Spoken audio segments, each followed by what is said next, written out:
Welcome to the Vault Podcast, classic music reviews, presented by IV Creative. Now, here's your hosts, B. Cox and the crew. Greetings and welcome, ladies and gentlemen, to another edition of the Vault Podcast, classic music reviews, presented by IV Creative. It's a perspective of the classics from a fresh point of view. We appreciate you for taking your time and lending your ears to our perspective. You could be anywhere listening to anything, but you're right here with us, so we thank you. With you today is yours truly, B. Cox, and with me, we have the full crew reassembled once again. I'm talking about none other than, you know him first, well, from the Raw Sex Podcast, creator and host, Dominique Marks, aka Cousin Damo. Y'all make sure y'all following Raw Sex Podcast on Twitter and on Instagram. Check that out. Also, make sure you're going to check out the episodes, sharing them, subscribing. Every Friday, new episode comes out. As we always like to say, support is free. As always, support is free. So make sure y'all checking out the Raw Sex Podcast, and also Damo, support him on Instagram and Twitter. And with us as well is my boy J.O. in the place to be. Been a while, gentlemen, since we've all been back together, but glad to have you back as we're rounding the corner into the second half of the fourth quarter here in 2023, and as we're getting ready to close it out with the bang, y'all. As a reminder, make sure y'all are going to vaultclassicpod.com. Once again, vaultclassicpod.com. You can go there, check out the website, all of the past episodes, our guest profiles. You can also go to our merchandise store. Guys, I just ordered a couple of new hoodies as well. We got some new designs coming up for the winter time, so make sure that y'all go to vaultclassicpod.com. Go to the store, check out our Buy Me a Coffee page to also support us monetarily by giving a small donation, and all of that makes sure that we can keep the vault open for many years to come. As we always say here on the vault, our motto is hashtag open the vault, hashtag nothing but the classics, or MBTC. And gents, today is a special one. And we say that a lot here, but truly, if you've been around for the last 30 to 40 years and listened to music, in particular, if you've paid attention to hip hop within the last 30 years, this album that we're going to cover today is actually, I would say, on a short list of truly ground shifting albums that are out there. When you talk about albums that shift the culture, and you talk about movements that shift the culture of hip hop and the genre of hip hop into the next stratosphere, then this album would be in that category. As a matter of fact, as I look at the schedule, this album and the next 2 or 3 that we will be doing are the reason why we started this podcast in the first place. But we're going to go ahead and start today with what we have on deck. And today we're going to go back 30 years ago to 1993, to the date of November 9th. To bring you the debut studio album of none other than hip-hop supergroup Wu-Tang Clan, Enter the Wu-Tang, 36 Chambers, recorded between 1992 and 1993 at Firehouse Studio in Brooklyn, New York, with a runtime of 58 minutes and 26 seconds on BMG, RCA, and Loud Records. The producer and executive producer on here, it was all his vision, his plan. He's the one who saw it through. None other than Bobby Digital, a.k.a. The Resurrector, a.k.a. RZA. The singles from Enter the Wu-Tang 36 Chambers. The first one, Legendary, Protect Your Neck, released December 1992. The second one, Legendary, C.R.E.A.M, Cash Rules Everything Around Me, released January 31st, 1994. And the third, Can It Be All So Simple, released February 22nd, 1994. Also not included in there as well, another single that was as popular as some of the others, which was Method Man, a.k.a. METHOD Man, which was a solo track by Method Man himself. So, gents, 36 Chambers, an album that when we talk about hip-hop in 1993 is the reason why a lot of folks said, you know, the West has been running things for a few years now. But as the last few months, some acts have started to reemerge out of New York. This new group of hip-hop stars and acts emerging out of the first golden era, which was the late 80s into the early 90s, and are now starting to stake their claim for being what represents what New York hip-hop and street hip-hop is all about. Truly incredible that we're here 30 years later, and we have Wu-Tang Clan, as we see on the tour with Nas, the New York State of Mind tour that is selling out everywhere, by the way, and is still rocking venues everywhere across this country and even places around the world. Incredible staying power.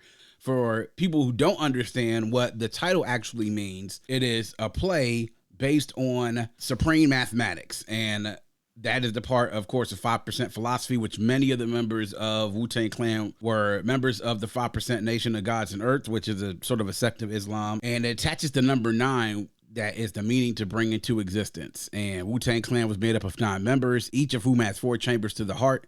And the album was submitted 36 chambers, being the total of 9 hearts of all the members. Then it's also a reference to 1978 Kung Fu film, The 36 Chamber of Shaolin, where the clan considered themselves as lyrical masters of 36 chambers of death, where they say they have knowledge of 36 chambers of hip-hop music when everyone else in hip-hop was striving to attain the knowledge of 35 lessons. Also, while the human body has 108 pressure points, that's 1 plus 0 plus 8 equals 9, only the Wu-Tang martial artists learned and understood that 36 of those pressure points are deadly. 9 plus 36 equals 45. 4 plus 5 equals 9.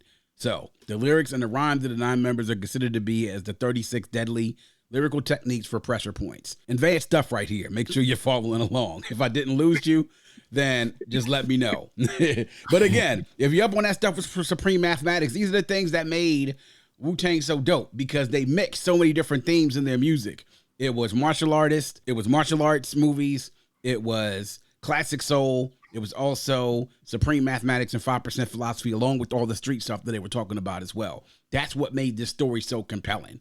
So now we're going to go ahead and get into it. First thoughts and reflections. So I'll actually start with you, Jay, on Enter the Wu-Tang 36 Chambers. Give us an idea where you were when you first listened to this album, what you thought about it initially, what you thought about Wu-Tang, and now 30 years later, what's your take on the legacy of this album and also what it's done, not just, I say New York hip hop, but the game overall?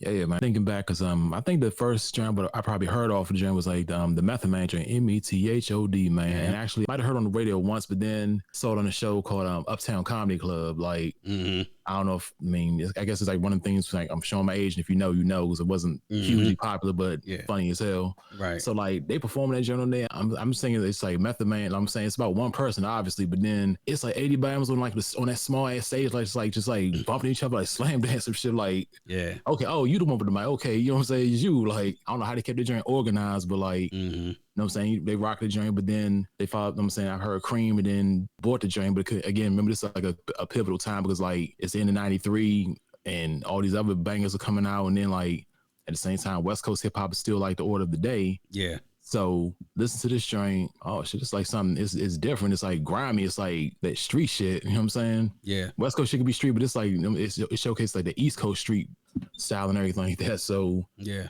And the thing that got me was like, it's so many members, but then like everybody, it's like everybody don't sound the same, but this shit, like, you know, it meshes well with each other. Even ODB, as crazy and out there as his style was. Yeah. I mean, of course, like, it just rocked throughout the 90s and everything. It's one of those staple albums, like, it's come up in many conversations, but then fast forward 30 years later, still holds up for me, you know what I'm saying? Like, yeah. And then, like, the fact, like, I think you said earlier about how I'm saying, still going on tour, like Nas or everything like that. It kind of reminds me of that one post, I think it's one shit you shared, like, a while ago about, you know what I'm saying, how they was comparing, like, the old shit to the new shit. Yeah. And you know what I'm saying? Like, how the older artists are still, like, you know what I'm saying, rocking tours, like, yeah. They still prefer Jordans over LeBrons, if it, you know what I'm saying, makes sense. Like dude said, like 100%. The new rap ain't hitting like the old rap, and clearly the old rap's still hitting hard, because like they still selling out tours, you know what I'm saying? Nobody really, to my knowledge, like buying tickets, you know what I'm saying, to see like Blueface or whoever the fuck, you know what I'm saying? Like, I don't keep up with it, not to sound like an old head, but yeah, I mean, it's still not standing the test of time, even for that little bit of time they've been out. Like, it's still kind of like bubblegummy, where, you know what I'm saying, niggas back then was making drinks like the last. Yeah. And 30 years later, it's a test to it. Like I'm saying, they still out there rocking, still got an audience. It's still Wu-Tang the movement. So yeah.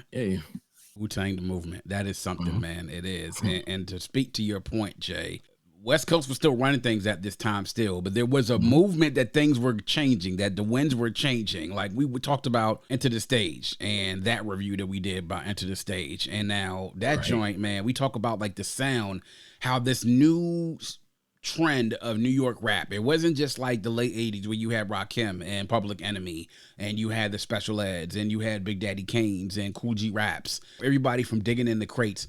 There was like a new era that was emerging from that, like these young guns that were coming up to make sort of reclaim New York as the home of rap, as the home of hip hop, as the epicenter of what the culture was supposed to be about.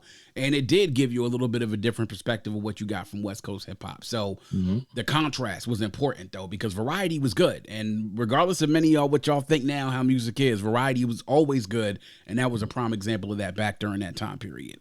So we go to you, Damo. 36 Chambers. I know that this was something that you probably had a little bit of a later pass to us than most, considering, you know, what you listened to at the time.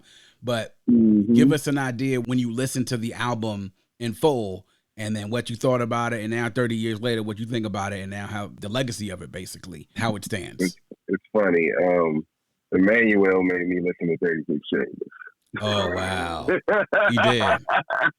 Yeah, you know, he lived around my way. So, you know, I really didn't. I was like, he was always Wu-Tang. I was like, oh, all right. I was like, what the hell? Now that I can buy music, let me go, buy rap music if y'all new to the show. I went here, went and grabbed it. I was like, oh, shit, all right, it's dip. Of course, you know, you heard the one Method Man, C.R.E.A.M was always on the radio. I thought that was Method Man's song. That's how much I didn't know. I thought that was Method Man's song. I was like, oh, I thought that was Method Man's song. Because it seemed like after that, it's like he blew right after that. So I was like, I thought that was Method Man's song this whole time until I said, oh, all right.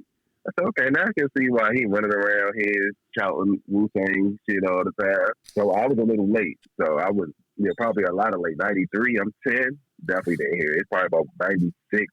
I probably got to crack open and listen to that album. And I was like, oh, all right. It stayed in the Walkman for a while.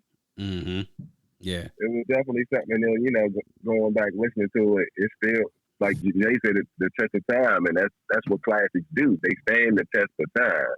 It ain't you listen to it today and then you don't never listen to it again. Like a lot of albums that come out now where you pop that motherfucker in today and you stream it today and then you won't stream it ever again because they don't have no staying power. Yeah. Shoot, they have so much of the staying power. They made a show. They had put you in the nostalgia with the show or how they put the album together. Yeah. Yeah, that Hulu Wu-Tang and American Saga, the show. That first season. Yeah, top notch. Yeah, it definitely was something that became a big hit, and it tells you just how much people still resonate with the Wu-Tang story, and their story itself is remarkable. I mean, the fact of how they came together, getting 9 MCs together in a supergroup is not easy, and you see in that first season, the first couple of seasons, the different personalities of everybody together. You got the 2 different neighborhoods in Staten Island, and you got the Stapleton homes, and you got Park Hill, Killer Hill, and they was beefing with each other. Then you got the Brooklyn cats, Jizza and Old Dirty Bastard, coming to bring this in because, you know, Jizza and RZA are homeboys and folks, and they all related to each other.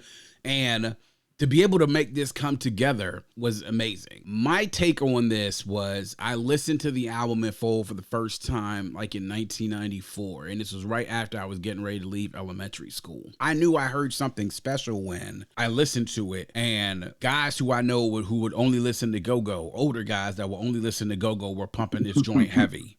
You know what I'm saying? And that was something. Now, you know, a lot of us, for those of y'all who are familiar with folks from DC area or know folks from around here, have family from here, a lot of us and a lot of people around here during that time didn't necessarily mess with a lot of New York rap, especially if they was into stuff like go-go and down south stuff, right? The West Coast stuff, I think, resonated with a lot of more folks in this area at that time more than anything. But there's certain cats from New York during that time period that DC cats loved. And Tribe was one of those groups, Biggie was one of those acts, and Wu-Tang was definitely one of those acts. I knew I had something special when those cats were pumping the album. And me listening to it first, the thing that caught me, of course, were the excerpts and the clips from the martial arts movies. I used to watch them 12 noon, Channel 5, and then Channel 54 Kung Fu Theater movies, which a lot of this stuff was inspired by. Those old 1960s and 70s Kung Fu films that people made a lot of fun of, but used to have these ill-ass quotes in them. And to be able to see that here, then to hear these beats, right? These beats that had these soul samples, and then the drums that were, you could say, were dusty, but then they hit so hard. You know what I'm saying? Like, it gave you that grit and that grind, but then the finish was just like that drum, that snare drum and that kick drum used to hit you in your chest. And then you had these MCs around here doing amazing thing with these lyrics. And like you said, Jay, they were all different, but their styles meshed so well together. It was like a basketball team. You running a basketball team 9 deep. You got 5 starters you put out there at the beginning of the game. That could be your starting lineup one game. But then the next couple of games, you could run a different 5 out there and juggle the lineup a little bit.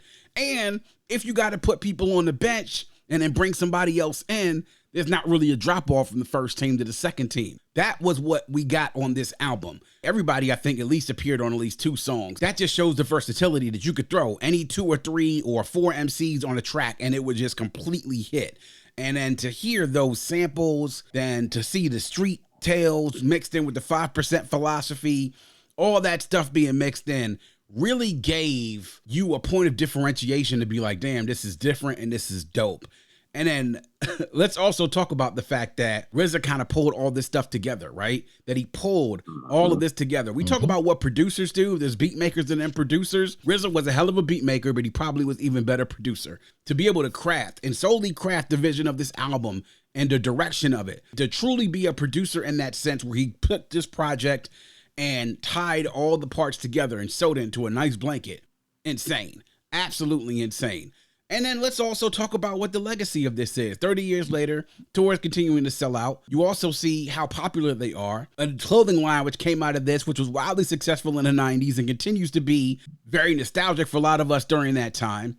And the genius part about this, what RZA and the whole group set up, is that it set you up for each of the individual members' success afterwards. Because this was such a big hit, that made you intrigued to find out, damn, I wonder if Raekwon had a solo album, or Ghostface had a solo album, or Method Man, or the Old Dirty Bastard, or RZA, or GZA. And what happened after 93 and 36 Chambers came out, you saw those albums start to follow.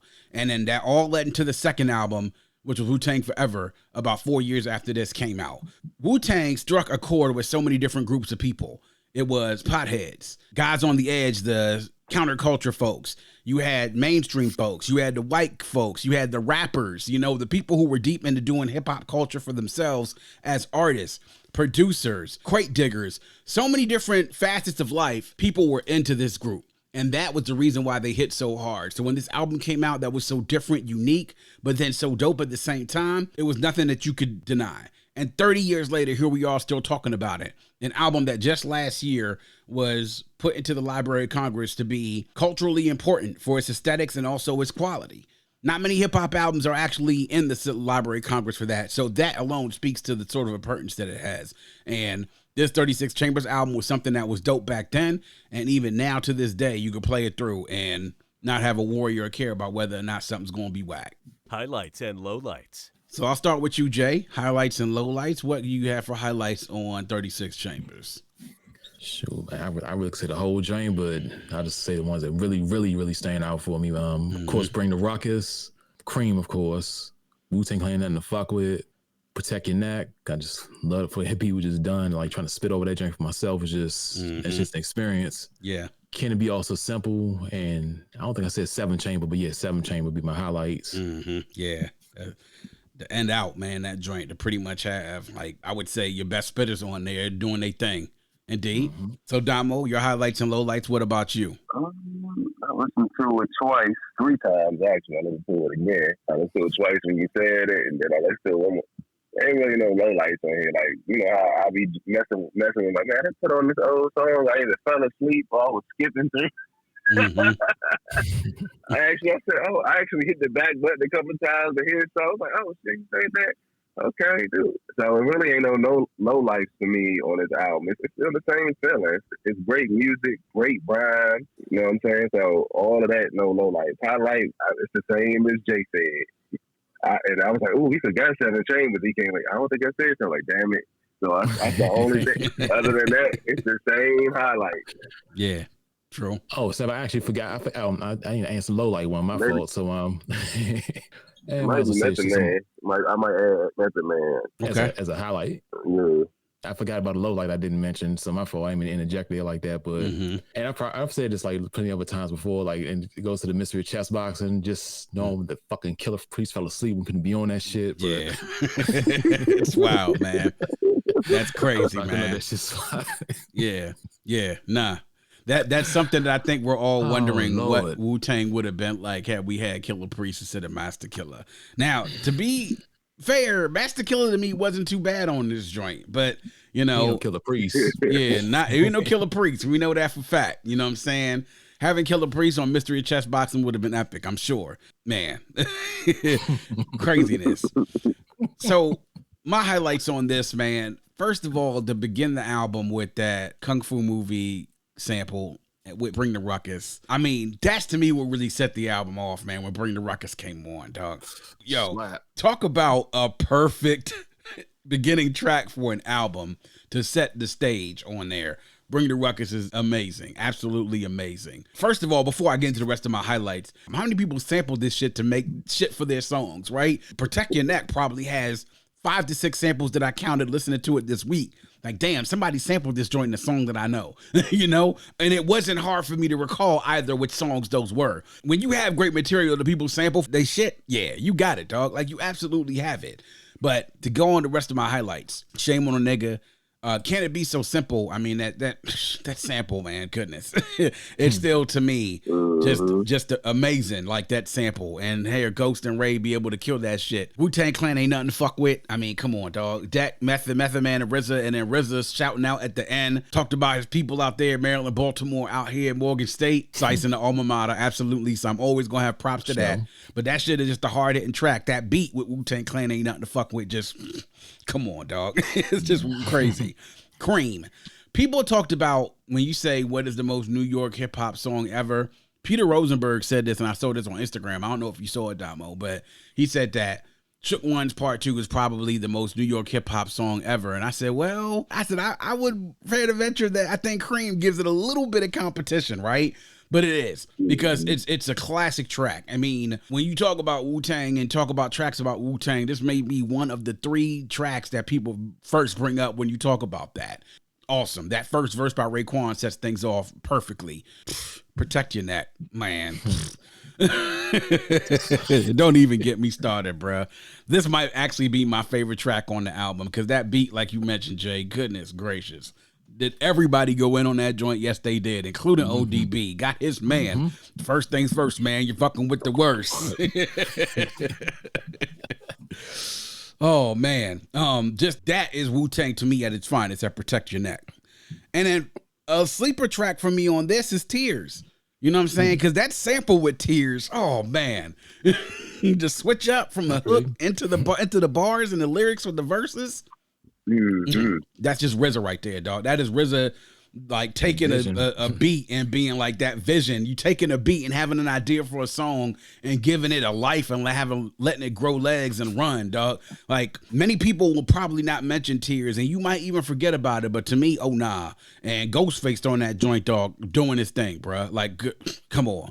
And Seventh Chamber, the first and second parts, you can't tell me nothing different, bro. You cannot tell me anything different. The whole joint is just crazy. Even the skits on here, the skits about, you know, niggas getting shot on the block, the torture joint, which to me still has me cracking up laughing, because it's like the shit niggas said on that joint, like, yo, dog, that's nah, dog, that's crazy. You can't do no shit like that to somebody.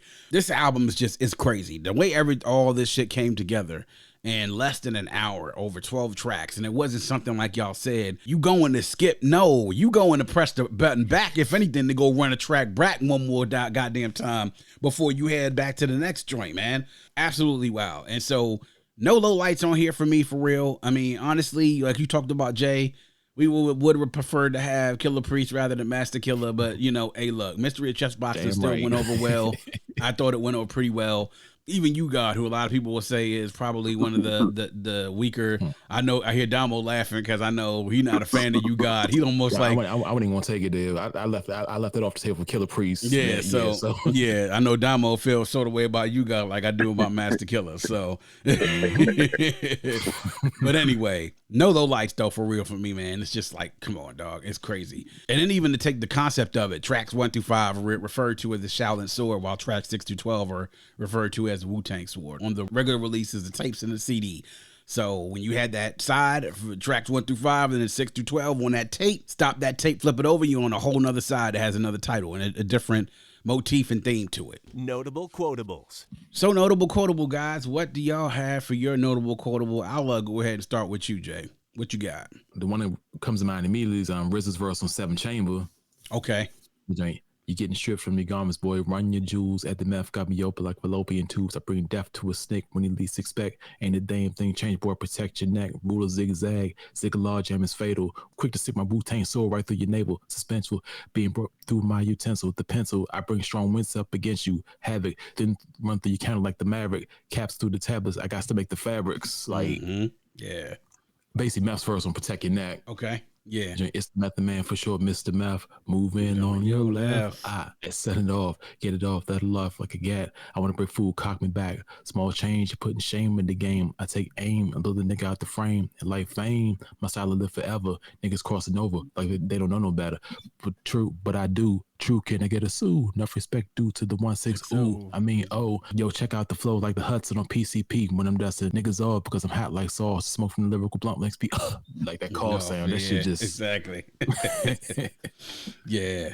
Protect your neck. People got they man on that joint, dog. Man, you just can't help but feel the energy on that joint. You had to bring your like A game for that shit. Indeed, yeah. Yeah, speaking of which, man, those studio sessions, I could only imagine what shit was like there, dog. I could only imagine. Damo, what about you, notable quotables?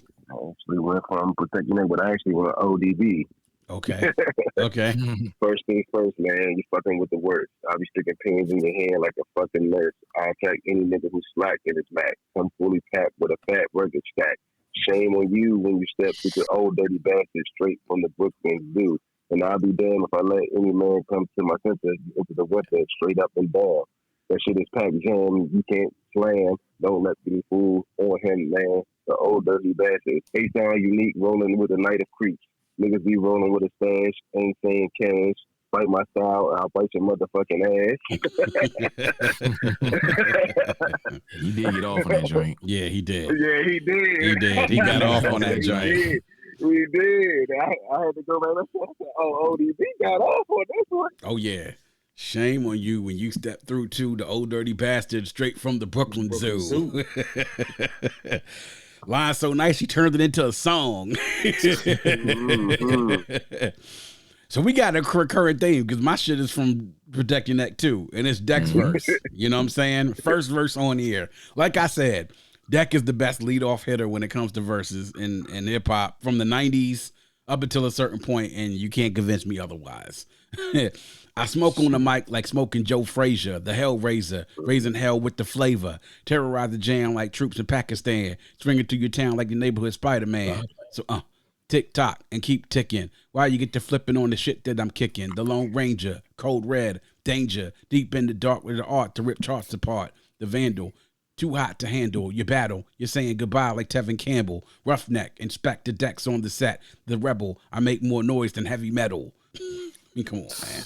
Like, Deck just always finds a way to get the track going. You know what I'm saying? I mean, it's just like, you know, I smoke on the mic like smoking Joe Frazier, the Hellraiser, raising hell with the flavor. You know what I'm saying? Like, shoot, I mean, even the West Coast knows. I mean, that's what I mean. Remember, he was supposed to be in that joint with Pac, and then they had to remove Deck's verse because I don't know if you heard it, but that shit was fire. Oh yeah, like, they had to take Deck's verse off. I got my mind made up. God damn. They was just like, nah, take that nigga verse off, dog. He gonna make everybody look bad. then I heard the rest of it. I see why y'all did it. Yeah, exactly. 100%. Damn. Yeah, man. These verses. Lots of quotables on here, though. Like I said, so many different excerpts and clips from here have been sampled and used in other songs, man. That just goes to show you classic material, man, never goes out of style, and people will always want to reference classic material. Final verdict. So, gents, what say y'all about 36 Chambers? Big spoiler alert. Is it a classic? Is it an essential album? Is it a dope album? Is it good or just okay?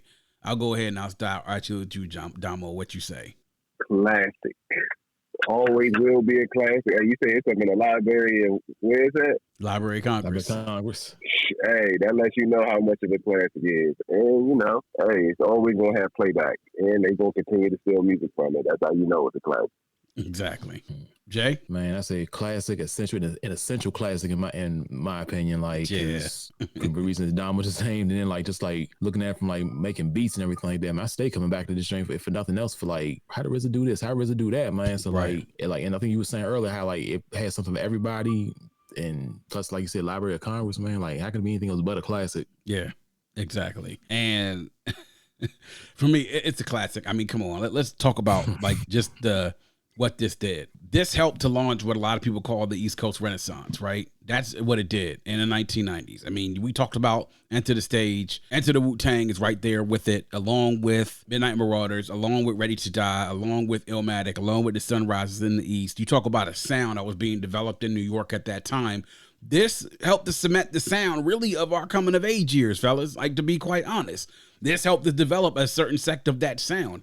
You want to talk about recognition, the recognition that it received. In the first review, I believe it got 4.5 mics in the source. It got the perfect rating from XXL, 5 out of 5. When it comes to Rolling Stone and their 500 greatest albums of all time, we're not just talking about hip hop, we're talking about all music. This album was ranked 27th on its updated list. And as we said, 2022 was selected by the Library of Congress for preservation in the National Recording Registry for being culturally, historical, or aesthetically significant. I mean, come on. This is something that we're talking about 30 years later that still so many different people resonate with it from all different walks of life. When you go to a Wu-Tang concert, you see lots of white people, lots of black people, lots of Asian people, lots of Hispanic people, and people from everywhere, East Coast, West Coast, down south, internationally, rock with Wu-Tang Clan. They still, to me, I believe, have one of the most loyal fan bases out there amongst any group of fan bases out there of any act you can think of. And that, to me, speaks to their staying power, because when you make classic material, people tend to enjoy it and also to appreciate it. So Enter the Wu-Tang 36 Chamber by Wu-Tang Clan, y'all. 30 years old this week. Make sure y'all go check it out if you have not already. And of course, we want to be in on the conversation and want to hear what you have to say. What did you think about 36 Chambers? What are your best memories? Also, your favorite song, and who to you is the MVP of Enter the Wu-Tang 36 Chambers? It could be any group member, and you can give your reasons as to why you think so. But hit us up on social media, visit the website to get to our social media page.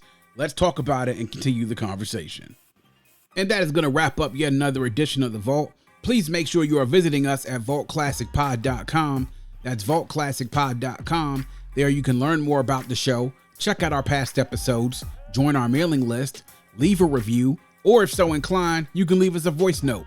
Click the blue microphone in the bottom right-hand corner to leave us a voice note to let us know what you think about the show, or to just show us some love. To support the show, click the coffee cup shaded in yellow in the bottom left-hand corner to access our Buy Me a Coffee page. On Buy Me a Coffee, you can give a small monetary donation to support the show to ensure that we can keep the vault open for many years to come. You can also visit us on social media at Vault Classic Pod on IG, Twitter, and on TikTok. Also hit us on YouTube and our Facebook page. Like and follow us on social media, subscribe to the pod and the YouTube channel. We do it here all for you. We appreciate the support, and if you have a friend, tell a friend, and make sure that that friend tells a friend. Always remember to keep your headphones on and your music loud, but not too loud. And as we close, we'd like to remind everyone to dream big, because dreams are the basis for creation. Always create, motivate, and elevate, because you were never destined or created to stay stationary or ordinary in this life. And on that note, we say peace. Thank you for listening and coming into The Vault. Please subscribe and visit us at vaultclassicpod.com. That's vaultclassicpod.com.